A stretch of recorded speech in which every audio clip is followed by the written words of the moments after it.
We're back with West Oahu Chancellor Gene Awakuni. You ever had a inferiority complex?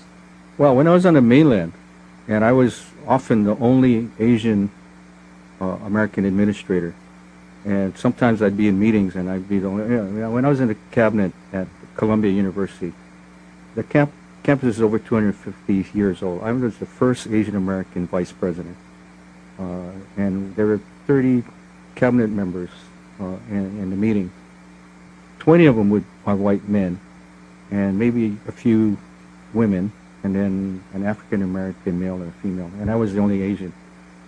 It's intimidating at first when you're in that kind of situation, because you really got to believe that you have something of value to offer, because you get squashed down by folks who don't believe that people of color have any ability or anything good to offer.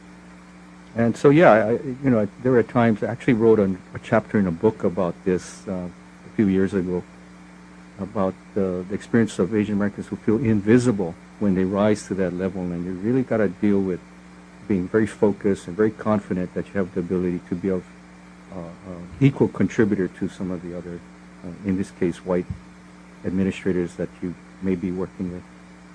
How did you get over that, and then what did you learn from that experience? I think getting over it has to do more with growing up in Hawaii and realizing that you have the ability to do whatever you want to do and achieve. Asian Americans, this is something that it's not new. I mean, Asian Americans who grew up on the mainland, many of them came out of the, like for Japanese American, through the internment experience. They have a chip on their shoulder. They have an inferiority complex. When you come from Hawaii and you get into those situations, and having grown up here, you feel comfortable and confident in all kinds of settings. Also, I think being from Hawaii put me in a little special category. So everybody loves Hawaii. When you're on the mainland and you tell people you're from Hawaii, they really gravitate toward that. They like it. And I use it to my advantage. I felt that it was important to establish, that I understood multi-cultures, because that's the way Hawaii is, the melting pot. And it was very important in the settings that I was in, because we had all these multiple cultures, to be able to have a good understanding and to be able to convey to my colleagues how to work in that kind of environment.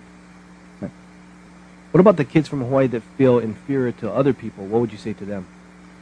It's an interesting issue. I was at a workshop for kids from Nanakuli High School, and they took these high school students out of their sort of normal environment, and they put them in this workshop setting at the Ihilani in Ko'olina.